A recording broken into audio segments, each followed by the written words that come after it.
اللهم صل على سيدنا ومولانا محمد وعلى آل سيدنا ومولانا محمد أفضل صلواتك بعدد معلوماتك وبارك وصل وسلم عليه. أعوذ بالله من الشيطان الرجيم. بسم الله الرحمن الرحيم.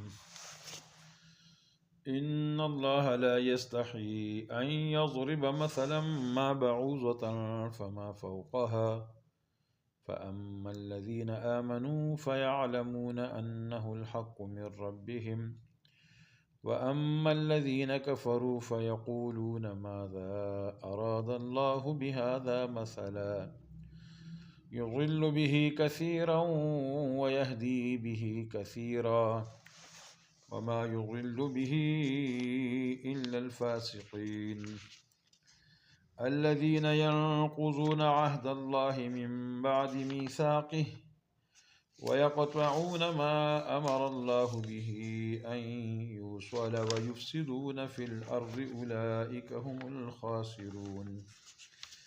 كيف تكفرون بالله وكنتم أمواتا فأحياكم ثم يميتكم ثم يحييكم ثم إليه ترجعون. والذي خلق لكم ما في الأرض جميعا ثم استوى إلى السماء فسواهن 7 سماوات وهو بكل شيء عليم.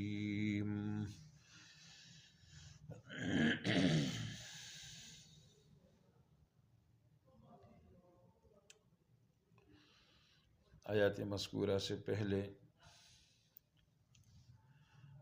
اس بات توحید اور اس بات رسالت کا بیان تھا، اور قرآن کریم کا یہ دعویٰ پہلے بیان ہوا کہ قرآن میں کسی شک شبے کی گنجائش نہیں، اور اگر کسی کو کوئی شک کلام الہی ہونے میں ہو تو وہ اس کی چھوٹی سی صورت کی مثل بنا کر دکھلا دے. تو بعض مخالفین نے قرآن کے کلام الہی ہونے پر یہ اعتراض کیا تھا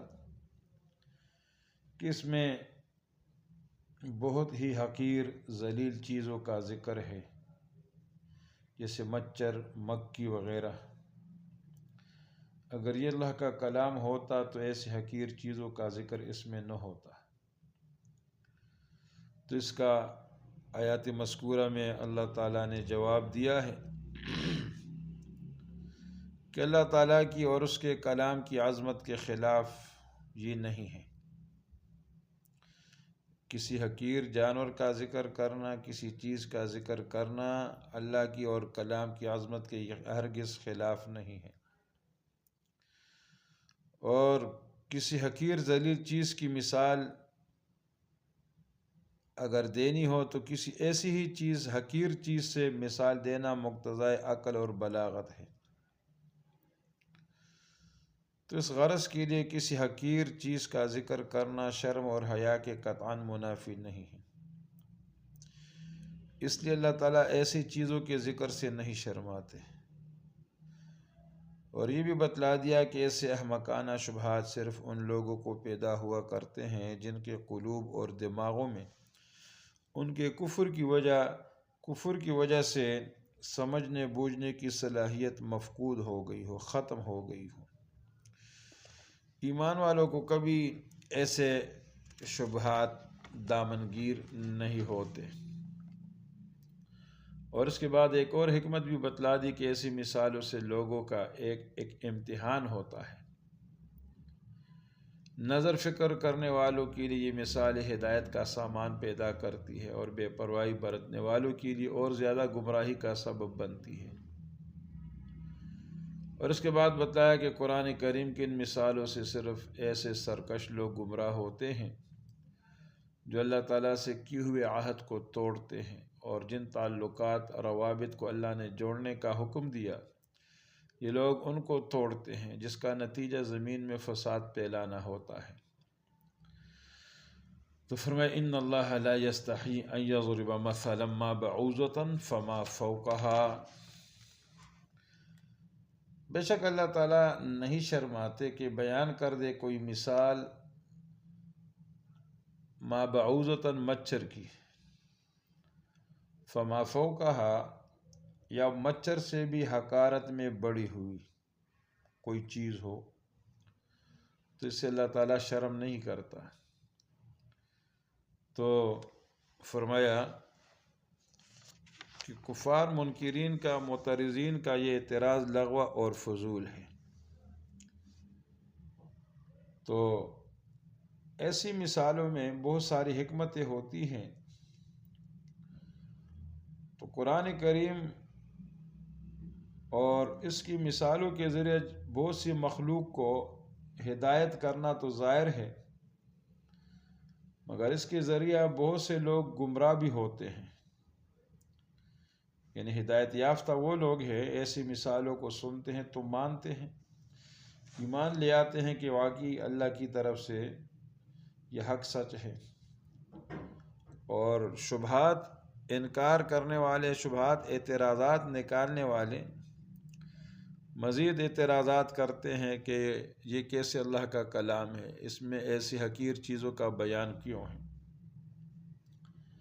تو فرمایا یضل بہ کثیرا ویہدی بہ کثیرا، بہت سارے لوگ ایسی مثالوں کے ذریعہ گمراہ ہو جاتے ہیں، بہت سارے ہدایت یافتہ ہو جاتے ہیں۔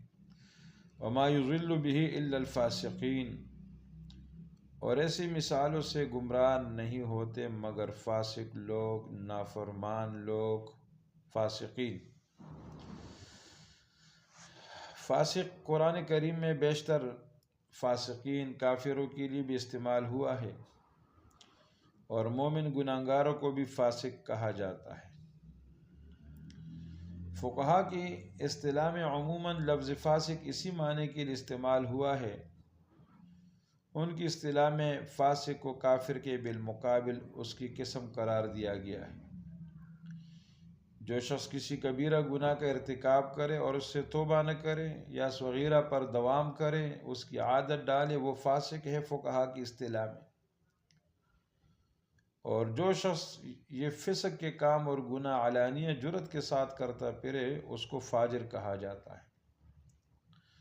تو معنی یہ ہے کہ قرآن کی ان مثالوں سے بہت سے لوگوں کو ہدایت ہوتی ہے اور بہت سے لوگوں کے حصے میں گمراہی آتی ہے، مگر ان مثالوں سے گمراہی صرف انہی لوگوں کا حصہ ہوتا ہے جو اطاعت خداوندی سے نکل جانے والے ہیں، اور جن میں کچھ بھی اللہ کا خوف ہوتا ہے وہ ان مثالوں سے ہدایت حاصل کر لیتا ہے۔ الا الفاسقین، فاسق کون لوگ ہیں؟ آگے قرآن کریم میں خود تشریح موجود ہے۔ الذین ینقضون عہد اللہ من بعد میثاقہ، فاسق وہ لوگ ہیں جو توڑتے ہیں اللہ کے عہد اس کو پختہ کرنے کے بعد۔ ینقضون، جو توڑتے ہیں، عہد اللہ کا عہد۔ تو عہد اس صورت معاملہ اور معاہدوں کو کہا جاتا ہے جو دو شخصوں کے درمیان طے ہو جائے، اور میثاق ایسے معاہدوں کو کہتے ہیں جو قسم کے ساتھ مضبوط اور مستحکم کیا جائے۔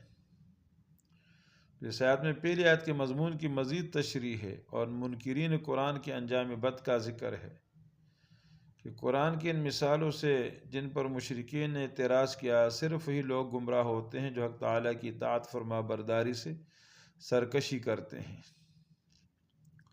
جس کی دو وجہ ہیں۔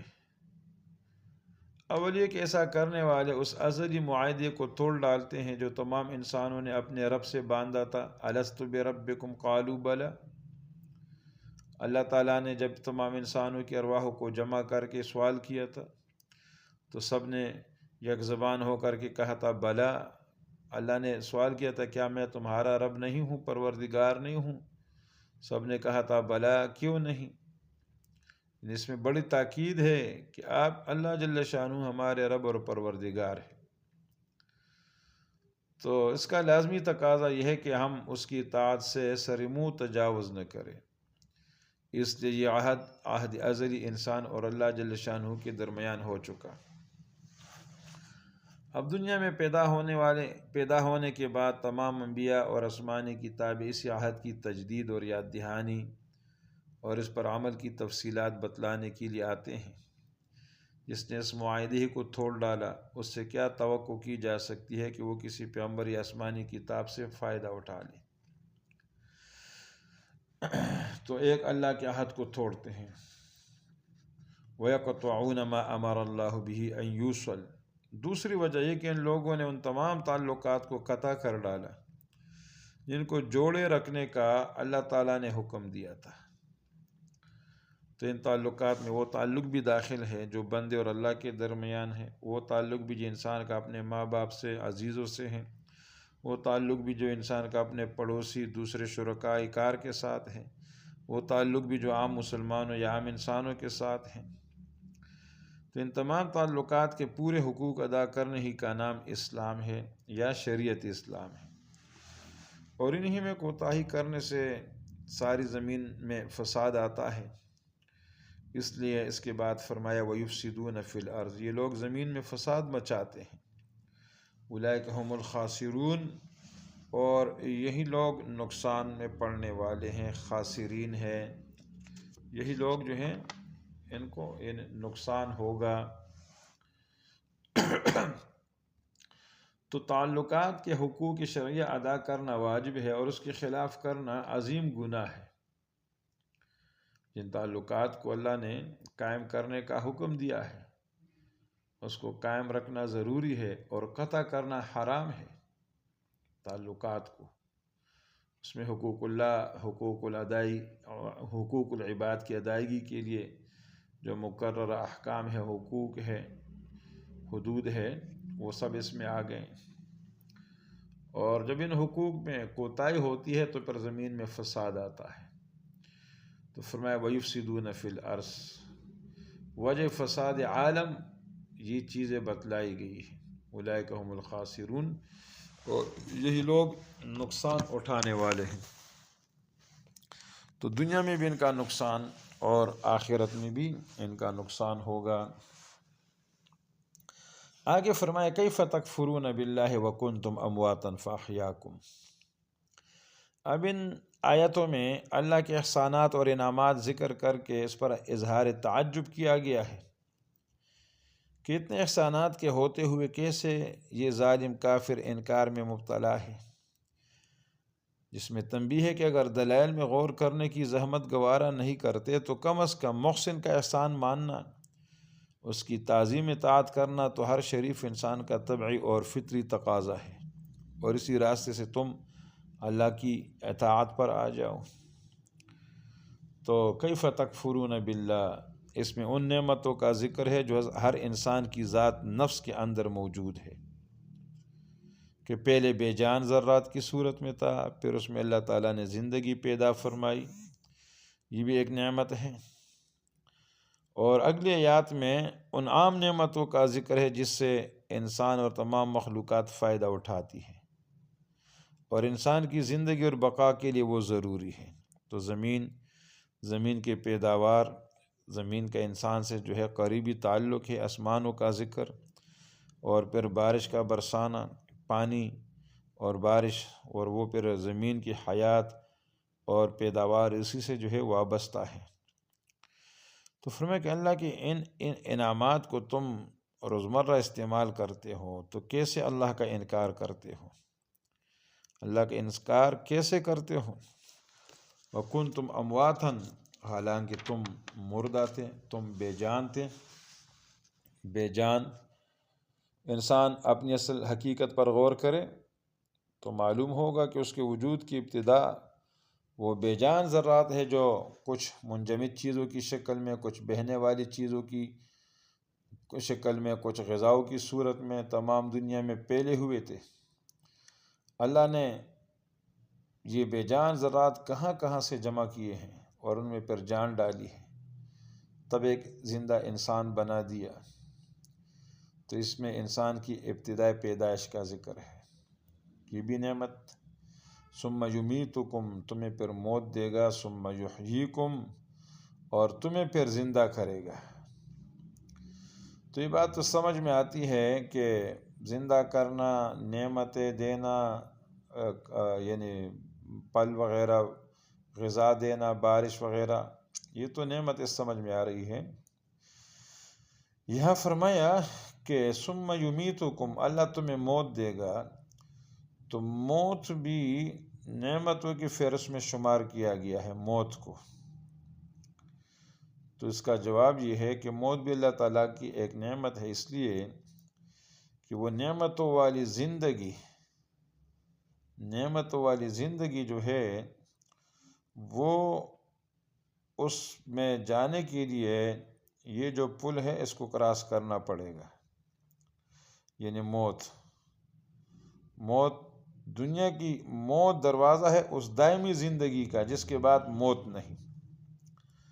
تو اس لحاظ سے یہ موت بھی اللہ تعالیٰ کی ایک نعمت ہے۔ تو معلوم ہوا کہ آپ صلی اللہ علیہ وسلم کی رسالت کا جو منکر ہو، قرآن کے کلام الہی ہونے کا منکر ہو، اگرچہ بظاہر خدا کے وجود عظمت کا انکار نہ کرے، مگر اللہ کے نزدیک وہ منکرین خدا ہی کے فہرست میں شمار ہوتے ہیں۔ ثم الیہ ترجعون، اور پھر تمہیں زندہ کر کے اسی کی طرف تم جاؤ گے۔ اس سے مراد حشر نشر ہے اور قیامت کا وقت ہے کہ قیامت کے دن تم نے پھر اللہ کے پاس جانا ہے۔ اس کے بعد فرمایا هو الذی خلق لکم ما فی الارض جمیعا، اللہ وہ ذات ہے جس نے پیدا کیا تمہارے لیے جو کچھ زمین میں ہے، سب کا سب۔ یہ اس نعمت عامہ کا ذکر ہے جس میں تمام انسان بلکہ حیوانات وغیرہ بھی شریک ہے، اور ایک لفظ میں ان تمام نعمتوں کا اجمال آ گیا جو دنیا میں کسی انسان کو حاصل ہوئی یا ہو سکتی ہیں، کیونکہ انسان کی غذا، لباس، مکان اور دوا اور راحت کے کل سامان زمین ہی کی پیداوار ہے۔ تو اللہ نے جو کچھ زمین میں ہے تمہارے لیے پیدا کیا۔ ثم استوى الی السماء فسواہن سبع سماوات، استوا کا لفظی معنی سیدھا ہونے کے ہے، تو مراد یہ ہے کہ زمین کی پیدائش کے بعد اللہ تعالیٰ نے آسمانوں کی تخلیق کا قصد فرمایا جس میں کوئی حائل اور مانع نہ ہو سکے، یہاں تک کہ 7 آسمانوں کی تخلیق مکمل فرما دی۔ 7 آسمان اللہ تعالیٰ نے بنا دیے اور ہر چیز کا اللہ جاننے والا ہے، اس لیے تخلیق کائنات اس کے لیے کوئی مشکل کام نہیں ہے۔ تو اس آیات سے آسمانوں کی تعداد 7 ہونا ثابت ہے، اور اس سے معلوم ہوا کہ آسمان 7 ہے۔ جو علم ہیت والے کہتے ہیں کہ آسمانوں کی تعداد 9 ہے، وہ غلط، بے دلیل اور محض خیالات پر مبنی ہیں۔ تو یہ اللہ تعالیٰ کی نعمتوں کا ذکر کیا گیا کہ ایک وہ نعمت ہے جو تمہاری ذات سے متعلق ہے، اور وہ دوسری وہ نعمتیں جو تمہارے لیے جو ہے وہ ایک یعنی زندگی کا سبب ہے، زندگی کی بقا کے لیے ضروری ہے، اور اس سے تمام انسان، تمام مخلوقات فائدہ اٹھاتی ہے، یعنی زمین، آسمان، بارش وغیرہ۔ تو یہ تمام چیزیں اللہ تعالیٰ نے انسان کے لیے پیدا کی۔ تو اللہ تعالیٰ پوچھتا ہے کیف تکفرون، تم پھر کیسے انکار کرتے ہو اللہ سے؟ اتنی نعمتیں اللہ تعالیٰ کی تمہارے اوپر، تمہارے لیے پیدا کی گئی ہے، پھر بھی تم جو ہے اللہ تعالیٰ کی نعمت استعمال کرتے ہوئے اللہ تعالیٰ کی ناشکری کرتے ہو، جو بہت بڑی بے وفائی اور بے وقوفی ہے۔ اللہ تعالیٰ ہم سب کا حامی ناصر ہو۔ اللہ تعالیٰ عمل کرنے کی توفیق عطا فرمائے۔ وآخر دعوانا ان الحمد للہ رب العالمین۔